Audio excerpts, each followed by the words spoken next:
किस तरह से कुछ लोग नौकरी के लिए मुनासिब अहलियत न होने पर भी जम्मू कश्मीर में 23 सालों से मार रहे हैं मुस्तहिक लोगों के हक। हुकूमत की नाक के नीचे कैसे सरेआम ओहदेदार कर रहे हैं धोखाधड़ी और घोटाले। शिकायतें, एफआईआर और यहां तक कि कोर्ट की जानिब से हुक्म आने पर भी क्यों नहीं हुई कोई कार्रवाई। कौन है ये घोटाले से दवा ओहदेदार और आखिर किन ताकतों के दम पर पिछले 23 सालों से चल रहा है ये तमाशा। आइए आपको बताते हैं। जम्मू कश्मीर में एलजी इंतजामिया पिछले कई महीनों से लगातार घोटाले करने वालों और फर्जी तरह से नौकरियों पर लगे लोगों के खिलाफ सख्त से सख्त कार्रवाई कर रही है। पिछले काफी अरसे से कितने लोगों को नौकरियों से हटाया भी गया, क्योंकि जब उनकी कागजों की जांच की गई तो उसमें उन लोगों के फर्जी कागजात पाए गए। ऐसा ही एक वाकया न्यूज इनसाइडर तक पहुंचा है, जिसमें पिछले लगभग 23 सालों से एक ओहदेदार बिना मुनासिब अहलियत के ओहदा संभाले बैठा हुआ है। अपने ओहदे का इंतहाई फायदा कैसे उठाया जाता है ये भी इन्होंने करके दिखाया है। बिना किसी की सलाह के इन्होंने खुद मुख्तारी से हर एक फैसला लिया और इतना ही नहीं, रोके जाने पर भी इन्होंने किसी भी तरह से खुद के फैसलों पर रोक नहीं लगाई। आपको बताएं तो ये ओहदेदार है Jammu Kashmir horticulture planning and marketing department की डिप्टी डायरेक्टर कश्मीर, जिनका नाम है नाहिद मीर उर्फ नाहिद जबीन। नाहिद जबीन की नौकरी की बुनियाद ही धोखाधड़ी और कानूनी तौर पर गलत थी। जिस वक्त Nahid Jabeen assistant grading marketing officer की पोस्ट पर लगी थी, तो उस पोस्ट पर लगने के लिए इनके पास मुनासिब अहलियत ही नहीं थी। असिस्टेंट ग्रेडिंग पोस्ट के लिए इकोनॉमिक सब्जेक्ट में बैचलर्स डिग्री होने के साथ एग्रीकल्चर मार्केटिंग में डिप्लोमा होना था, या फिर उम्मीदवार को कॉमर्स ग्रेजुएट होना चाहिए था, साथ ही एग्रीकल्चर मार्केटिंग में डिप्लोमा होना चाहिए था, या फिर एग्रीकल्चर में बीएससी की होनी चाहिए थी और साथ ही में एग्रीकल्चर मार्केटिंग या मार्केटिंग मैनेजमेंट में डिप्लोमा होना चाहिए था। ये इस पोस्ट में अहलियत का मियार था। लेकिन जिस वक्त पब्लिक सर्विस कमीशन के इश्तिहार की इत्तला दी गई, उस वक्त नाहिद मीर के पास एग्रीकल्चर मार्केटिंग में डिप्लोमा ही नहीं था, पर फिर भी उन्हें इस पोस्ट के लिए मुकर्रर कर दिया गया। इसके बाद जम्मू कश्मीर हाई कोर्ट में अरविंद कुमार कोतवाल ने उनकी इस तकरीर के खिलाफ अर्जी दाखिल की। दरअसल अरविंद कुमार ने कोर्ट में ये अर्जी की थी कि उन्हें भी इस पोस्ट के लिए चुना जाए, जबकि अरविंद के पास मुनासिब डिप्लोमा ही नहीं था। पर उनका कहना था कि सिलेक्टिंग कमेटी ने उनके डिप्लोमे की अहमियत पोस्ट की अहलियत के लिए दिए गए डिप्लोमे के बराबर समझी है, तो उन्हें भी नौकरी दी जाए, जिस पर कोर्ट का कहना था कि ये कानून के मुताबिक गलत होगा। वहीं इसे लेकर अरविंद की तरफ से कोर्ट में ये कहा गया कि अगर उन्हें चुनना गलत है तो इस तरह से पहले जो तकरीरियां हुई हैं, जिसमें गुलाम मोहम्मद राथर, अरुण कुमार मनसोत्रा और नाहिद जबीन का नाम शामिल है, वो भी फिर गैर कानूनी है। उन्हें भी नौकरी से हटाया जाना चाहिए, क्योंकि उनके पास भी पोस्ट के लिए मुनासिब अहलियत नहीं है। जिस पर कोर्ट की जानिब से ये हुक्म दिया गया था कि अगर बिना मुनासिब अहलियत के तकरीर की गई है तो उसके पीछे की पूरी जांच होनी चाहिए, उन्हें नौकरी से हटाया जाना चाहिए।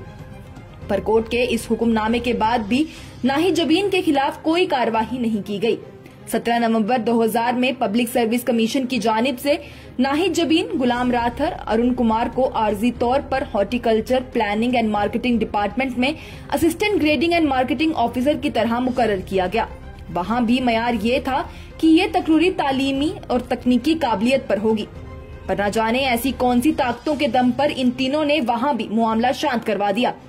नाहिद जबीन के घोटालों की शुरुआत तो उनका ओहदा संभालने के बाद से ही हो गई थी। सितंबर 2015 से दिसंबर 2015 तक बारामूला के एरिया मार्केटिंग ऑफिसर के ओहदे पर नाहिद जबीन रही, जिस बीच उन्होंने हर चीज हिदायत से परे जाकर अपने हिसाब से की।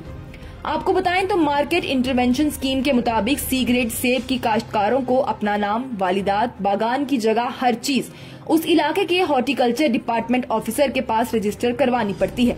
लेकिन नाहिद जबीन के कामकाज में काश्तकारों की किसी भी तरह की कोई भी जानकारी रजिस्टर नहीं की गई।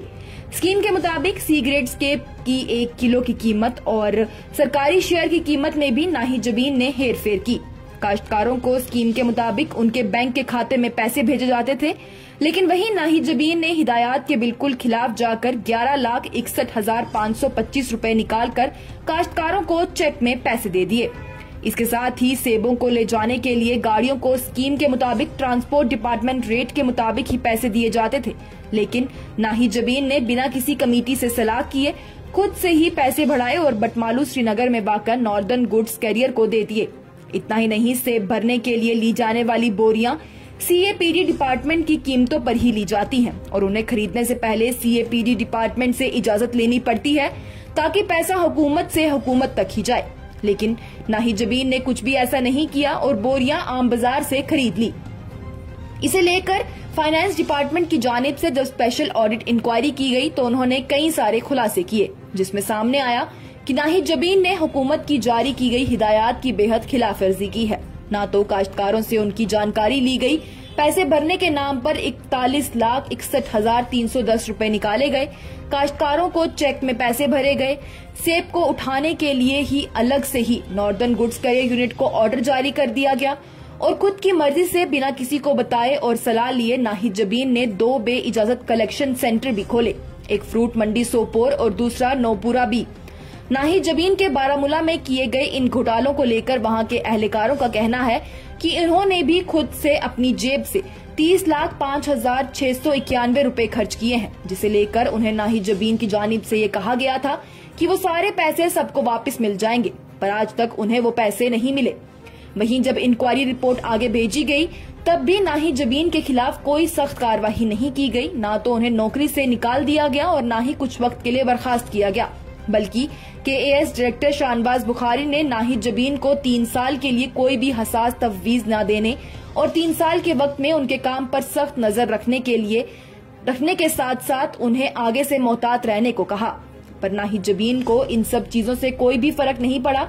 वो अपने घोटालों में लगातार आगे बढ़ती गई, बिना किसी अफसर या कमेटी से कोई सलाह या मशवरा किए वो खुद मुख्तारी से कागजातों पर दस्तखत कर ऑर्डर के तौर पर निकाल दिया करती। इसके बाद नाहिद जबीन के इन घोटालों पर स्पेशल क्राइम ब्रांच ने भी तफ्तीश की और पाया कि काश्तकारों को 7,84,740 रुपए दिए गए, जबकि 18,34,100 रुपए नॉर्दर्न ट्रक गुड्स कैरियर को और वहीं 64,800 रुपए बोरियों पर खर्च किए गए, जो कि कुल मिलाकर 26,83,640 रुपए बनते हैं। जबकि नाहिद जबीन की जानिब से जो पैसे निकाले गए वो थे 41,61,310 रुपए। वहीं क्राइम ब्रांच की इस रिपोर्ट में इंस्पेक्टर आसिफ इकबाल ने इस मामले को जल्द से जल्द बड़ी ही संगीनियत से लेने को कहा था, लेकिन फिर भी उनके खिलाफ कोई भी कार्रवाई नहीं की गई और वो अपने ओहदे का बेशुमार फायदा उठाती चली गई। इसके साथ ही नाहिद जबीन पर FIR भी दर्ज हुई है, जो कि उनके शौहर ने की है। FIR में नाहिद जबीन के शौहर डॉक्टर मुश्ताक अहमद वानी ने बताया कि नाहिद जबीन की शादी डॉक्टर मुश्ताक अहमद वानी से 2006 में हुई थी और 2013 तक वो उनके साथ बीवी की तरह रही, जिसके बाद मुश्ताक अहमद ने 2013 में नैना बानो से शादी की, वो भी नाहिद जबीन की मर्जी के साथ। उन्होंने बताया कि सब कुछ ठीक था, पर नाहिद जबीन हर दिन कोई न कोई झूठा इल्जाम बनाकर उनके खिलाफ श्रीनगर कोर्ट में केस दर्ज करती।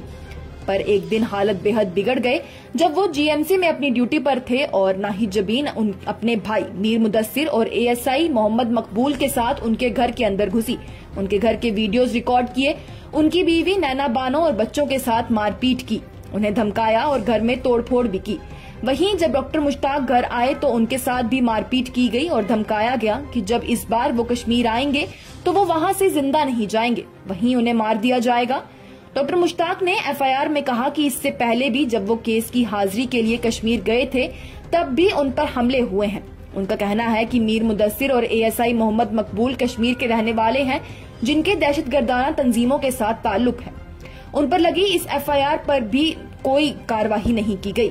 जब से नाहिद जबीन की तकरीरी अमल में लाई गई है तब से असिस्टेंट ग्रेडिंग मार्केटिंग ऑफिसर की सीनियरिटी लिस्ट शाया नहीं हुई। अब जब हुकूमत ने tentative seniority list order 142 JK के तहत शाया की, जिसमें 15 दिन का वक्त दिया गया था कि अगर किसी को इनकी तकरीरी से कोई एतराज है तो वो कागजात के साथ ऑब्जेक्ट कर सकता है, जिसके बाद फाइनल सीनियरिटी लिस्ट निकाली जानी थी, पर वो भी नहीं निकाली गई, जिससे कि ये कहा जा सकता है कि नाहिद जबीन ने अपने राब्तों के दम पर इस मामले को भी पहले की तरह बंद करवा दिया।